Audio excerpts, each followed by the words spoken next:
Hey there. This is Float On. This podcast gives you guidance and insight in seeing more beauty along the river ride that is life. You can't go back. You can only learn and move forward. I'm your host, Dalia Jean. Let's do this thing, guys. So, hey there. I hope you're all doing super well. This episode is super important to me because it's sort of my life mantra, my motto, my mantra, whatever you want to call it. I feel like friends and family, whenever we talk about life, small talk, just what's going on, I always get this question like, when do you sleep? Or how do you fit all this stuff into your life? What are you doing? And I feel like while it's funny and like lighthearted, and I know it's intended to be like a sort of a compliment, my response usually includes this analogy about life being a puzzle, but not in a bad way. I feel like when people say like, oh, things are, it's a real puzzle, gotta fit it in. But I view it as like a positive thing. And I'm going to explain that for you. Okay. It's not a puzzle in a bad way. It's a puzzle in the sense that in my life, I get all the choice. I get to choose the big picture, my goals, my dreams, and I get to choose the pieces. What do I want to include in my life? What job do I have? What are my habits, my routines? What do I do with my social time, my activities that I do? Who are the people that I choose to spend my time with? I choose how these pieces in my puzzle come together to make the big picture, right? It's easy to view people we see on social media and online and just kind of sit back and just be like, dang, that is so sweet. I wish I had their life. But if you start looking at your life and seeing the bigger picture, I want you to ask yourself, like, what do the pieces in your puzzle look like? Really? Like, if you break it down and you're looking at your whole life, maybe it might be helpful to pretend that you're someone else, looking from the outside. What do they see? And, there's this whole idea of like, oh, well, we portray ourselves in a way on social media that we want to be. Like, oh, so many people hide their stuff. Well, but some of it is not for public domain, right? We all are entitled to our personal business and our personal lives. And social media, it deserves a divide, in my personal opinion. I don't think that we owe it to everyone to put everything on social media. But at the same time, it's important to remember that whole philosophy carries over, and you need to receive things in a way with that understanding that you're not seeing the full picture, right? And make peace with that. You're not seeing perfection. You're seeing the best of someone. In other words, it's just important to look at the bigger picture. And for those of you who like love being in control, if you start thinking of your life this way as like a puzzle that you get to choose everything, like you get to choose the pieces, you get to choose how you spend your time, you get to choose how you bring it all together, that is so empowering. I think that's my thing. I think those of you who know me personally would be willing to agree that I like being in control. But I don't view that as a detriment. You have to be willing to accept situations and adapt when you're not in control. And that's a skill in and of itself. But your own life, you should be in control of your own life. Take control of it if you're not. It's important, okay? Don't let anybody else tell you how to live your life. Seriously, don't. I mean, if you're under 18, yeah, your parents, they're doing their job, okay? But if you're an adult, you've got your own place, you've got your own life, your own career, kids, whatever. You need to decide what you want from your life. And I want you to wake up tomorrow and be you unapologetically. Remember that everybody gets their own puzzle for their life.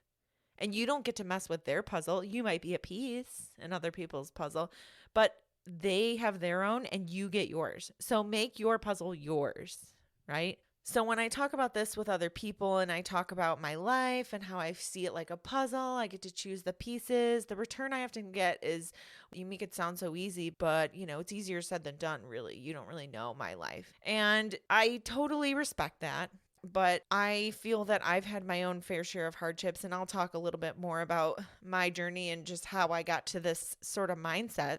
To kind of dismiss an approach without trying it, I think is sort of shutting the door on an opportunity for yourself. And to be fair, you need to just decide if you want to make any changes. And it's crucial to determine where you are right now in order to start thinking in that way. Start being more mindful about your own life. Really appreciate who you have in your life, what means the most to you, what makes you happiest on a normal day. Like when you're, just doing your day to day, not necessarily thinking about like, oh, a vacation on the beach makes me happiest. Okay, well, unless you move to the beach and live your life on the beach, which I have done, and it is a way to have a permanent vacation because you do oftentimes, it's amazing. You leave work and you're like, oh, cool, I'm going to go to the beach. That is an amazing way to do it. But for all of us who don't live on the beach, what is the thing in your normal day that makes you happiest? For me, it's seeing the people that I love, for sure, and being creative. Those are the two things that make me happy, and they are just what I cannot live without. So if you start directing more of your energy and focus towards the things that make you happiest on a normal day, not, don't think outlandish like, oh, winning $1 million would make me so happy. Okay, great. Well, unless you play the lottery and you spend your life savings, you may or may not even win, right?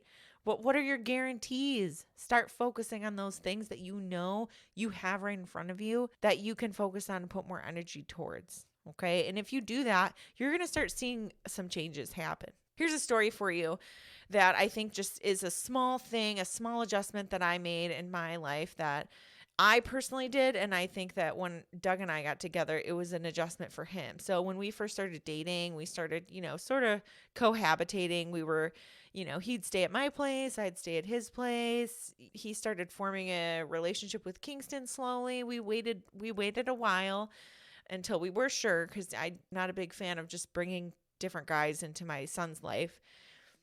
But we would be, let's say we're in the kitchen, and I would say thank you for little things like, oh, thanks for, cleaning that dish, or thanks for, or let's just say, day-to-day stuff like, oh, thanks for taking out the trash. And I remember one day he finally stopped and he was like, you don't have to say thank you to me for like every little thing that I do. And in that moment, I was like, I told him, I said, I feel like I should. Why? Does it feel awkward that I thank you for all the little things? I guess you could say it's an expectation, especially after we moved in with one another. Like, should I expect him to participate in some of the household chores? Yes, but I appreciate it. I appreciate that he does these things. And so why should I overlook the small things that I appreciate because he thinks I'm saying thank you too often, right? It just didn't make sense to me. And I pointed out that I feel like once you say, oh, you know what, fine, I'm not going to say thank you anymore for those little things. When you're not focusing on being thankful for things, you start focusing on things that bug you. You're going to start filling your head with something, right? So I personally choose to stay positive, and I personally choose to live my life noticing the things that people do for me, even if they're super small, like rinsing out my glass and putting it in the dishwasher. Hey, thanks. What is it, a waste of my time? 2 seconds to say thank you? And then Doug knows that he's appreciated. So over the years, this became a thing where he started saying thank you to me a little bit more. And I think he kind of caught on. And, it's just the way that I choose to live my life is to appreciate the little things. And I think that when you build that habit and you see the good in life, you will also see the gains. It's going to propel you in a more positive direction. Think about it. You've got so much time in the day, and I'm going to talk about this a little bit later, but you have so much time in your day, your brain is running all the time. You might be distracted thinking about stressful stuff, right? But if you start focusing on the moment and noticing things that are good and saying thank you and being appreciative or feeling gratitude, you're not doing the negative things with your brain energy. So it really does start with these small moments. And I know that sounds silly, but it is like it's a habit that you're building. Just know that you've got to choose to surround yourself with things and individuals in your day-to-day that make you happy. You know, if you feel like you're living your life and you're hiding feelings that are like not good, start with these small moments. Start breaking them down and making those little shifts and then share them with someone else. Like say thank you to someone for something that they did, even if you feel like they owed it to you. You know, like if your significant other finally washed his dishes or whatever, say thank you. And then he might feel inclined to do it again because he felt appreciated, even though it was his dish. This might sound outlandish, but I just want you to try it. Try it with something really small and just see what happens. Give it a week. See how it goes. See if you don't change your thought process. See if your stress levels don't go down. Check it out. And you let me know on my social media. You can find me at floatonpodcast.com. I'm on like a bunch of different social medias, but I'd be curious if you did this experiment. You let me know how it goes. It's not a social media stunt, you guys. Do this for you. Like, don't go on and be like, yep, well, Float on Podcast said that we're going to do this thing for a week. No. Don't do that, okay? Because then it makes it about everybody else. I want you to pretend you're on like a secret mission to change your life in ways that no one will notice but you. And that's the best place to start. So there's a couple different angles you can take with this too. Another one is to put a positive spin on things and begin seeing your life in terms of time. So I don't know, maybe I'm super aware of this because I'm an art teacher. I can literally budget a 15-minute class period with setup and work time and cleanup for 25, 30 kids ready for the bell, the dismissal bell every time, every day without problem, right? But I feel like it's when I began treating my own life personally in this approach that I saw my own productivity and achievement go up. And then I started feeling more fulfilled in my life. So I feel like this started for me when I was just after high school. I worked pretty much full time to pay for my college course load, which was also full time.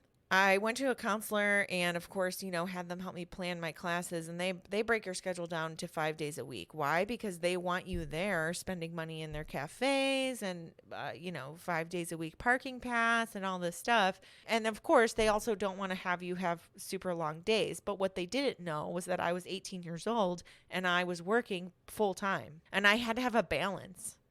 So I went ahead after the first semester and I had to redo my own classes without the counselor. I just started scheduling my classes for myself. And I would schedule, like 12 to 14-hour days. And I would go to campus maybe 2 days a week, like maybe Monday, Wednesday, or Tuesday, Thursday. And that way I could have room in my schedule to work also. And I lived out of my backpack on those days on campus to save money, right? Because I wasn't driving there. I could work on the other days. And so I would just pack like yogurt and granola bars and fruit in my water bottle and vegetables, like cut up cucumbers or something, anything that would be like fine room temperature. And by the way, guys, I know you're probably wondering like, ew, yogurt room temperature. Yogurt stays good. It's totally safe to have your yogurt in your backpack. Just be careful because if you squish it, might get all over stuff. So just be careful with that. But yeah, so yogurt, was one of the things I would take, and I would just take naps on campus. Literally, I would use my backpack as a pillow because then I knew no one would mess with me or my stuff if I was laying on it. And I would spend these all dayers on campus, and I would take a bunch of classes and I would cram them all into these days. And they were seriously probably the most exhausting days, but it was worth it because I had that balance in my life where I could work to pay for school and go to school. And then I feel like it clicked again when I had my son when I was 24. It was a week after I turned 24.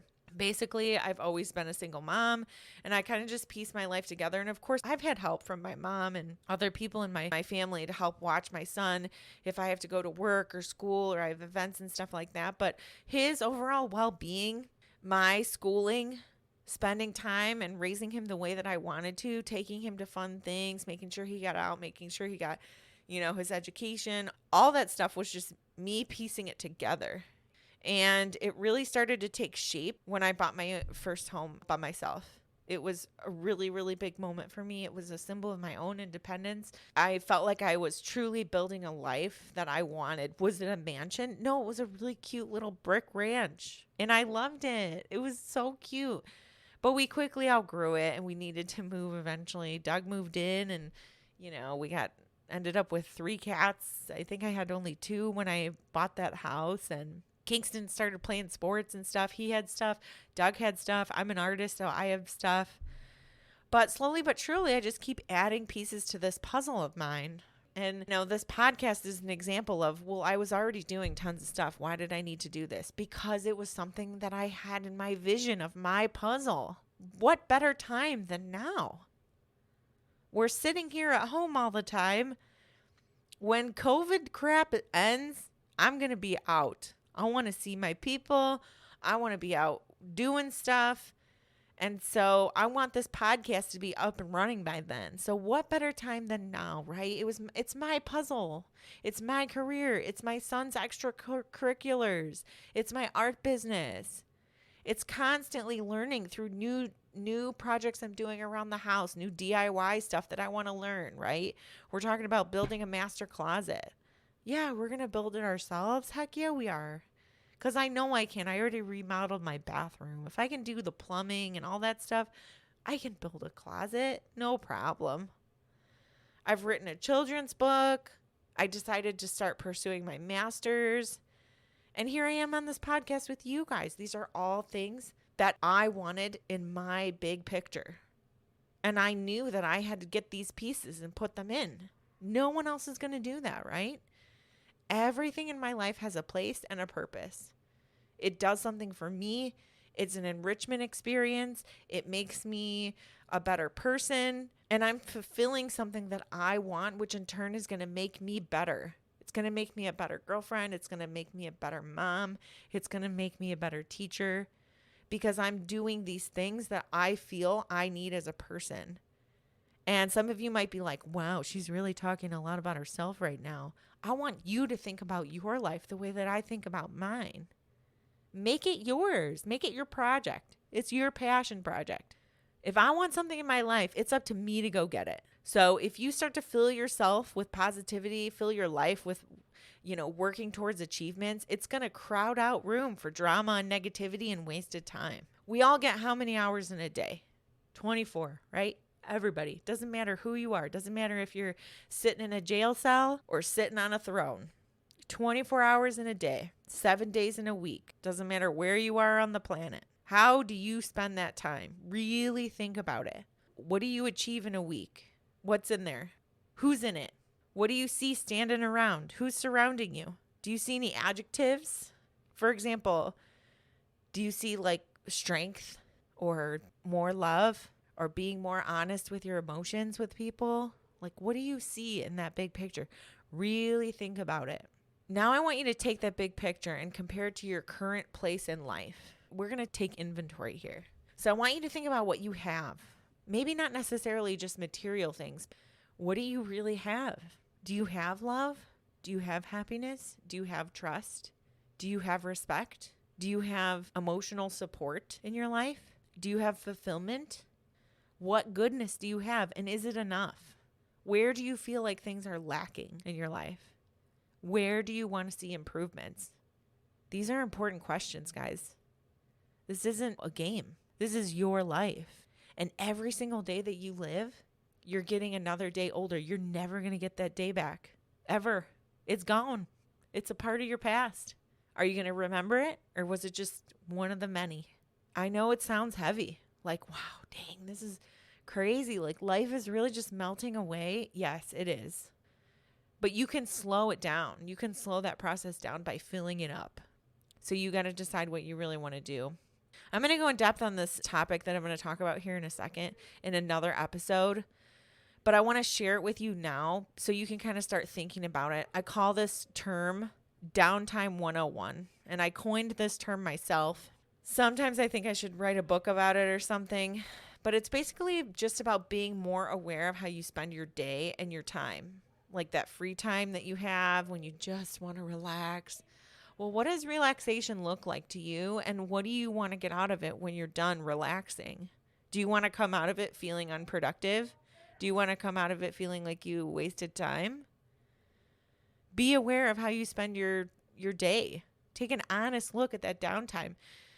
An easy way to do this, and I know you're all going to hate me for this, but if you look at your screen time data on your phone, pay closer attention to that. What's going on? Maybe not even just like, because here's the thing. Like, I'm on my phone quite a bit. I'm not going to lie. But I do a lot of stuff on there. I'm doing all my research because I can take my phone with me while I'm cooking. I can listen to my podcasts. I can learn watching YouTube videos, which is a lot of what I do. So you have to kind of look at how you spend your time. If you're just sitting on Facebook and Snapchat and Instagram,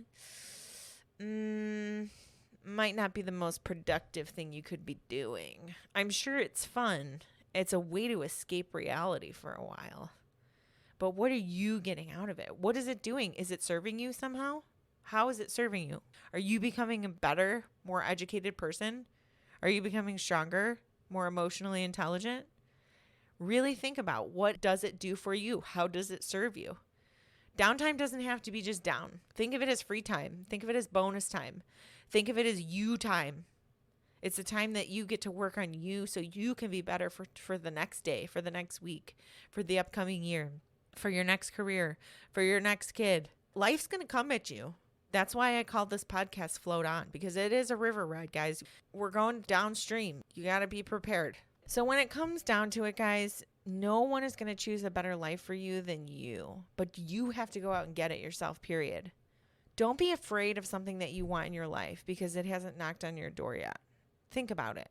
Unless you want some guy in a lame polo and a ball cap trying to sell you a spray down for ants that you don't even have, you're never going to have what you want come knocking on your door. It's not going to happen. So decide on what you want in your life. Make a plan to get that thing eventually, and then you start chipping away at it. And I like this expression, chipping away. It reminds me of the alabaster sculptures. I made this alabaster sculpture in college. It was an assignment for a sculpture class that I took. And that alabaster project is small, and it is not one of my best works, but I keep it. You want to know why I keep it? I'm never going to get rid of it because it's a symbol of a lesson that I learned that was incredibly valuable to me. Okay? I feel like we are all creatures of convenience and instant gratification in these days. We're always trying to come up with like new technology to make things easier for ourselves or to get things done faster or, to be more productive. But on the flip side, all we're doing is just creating more time for us to waste time. And we're literally becoming just like blobs where we just sit around and like watch other people make TikToks. It's mind blowing to me. I don't have TikTok. I'm not going to lie. There are some funny ones I've seen on the internet, but I have so many other things going on in my life that I just don't have time to sit there all day. And for you to say, oh, I don't have time, but then you're sitting and just binging through TV shows, or, you're not doing anything to propel yourself in for the future. Think about what you want in 15, 20 years. Where do you want to be? Well, don't wait until then to start. It's going to be too late. Start now. So that alabaster project taught me patience, and it taught me that small changes in a direction make a big one, if and only if you keep at it, guys. I remember sitting out in the garage. It was freezing, you guys. It was probably like January, February. Oh my God, it was so cold. My hands were numb. I had these stone files and a hammer, and I just kept chipping away at this alabaster chunk, trying to make this thing that I drew out, which of course, like, I probably could have drawn a simpler sculpture, right? But I was young and silly and just wanted to create. I had a vision, and that's all that mattered. And I just kept putting in the work towards it, right? Now, is that really being silly? No. If you have a vision, just put in the work. Don't be afraid of it. The fulfillment you're going to get from that is so much better than the feeling you feel when you just sit around and waste time. I promise. But you gotta change your mind, and you have to make these small changes in your day and just keep at it. So I want you to close your eyes, and I want you to picture your puzzle, the big picture. I want you to picture it hanging up on the wall. You know those puzzle frames that you can get where you like put a puzzle on a board, you glue it or something, and then you put it in the frame and it becomes like a picture that you actually hang up, and you're like, yeah, I did that. Every last piece in its place, right? Well, what do you see in your puzzle? Choose pieces that are attainable for you. Choose pieces that fit together. Choose pieces for your puzzle that support you in what you want in your life. Choose pieces that care for you in the way that you care for them. And if you're thinking, are you talking about people? Yes, I'm talking about people. Choose pieces that see you for your worth. You see worth in other people, right?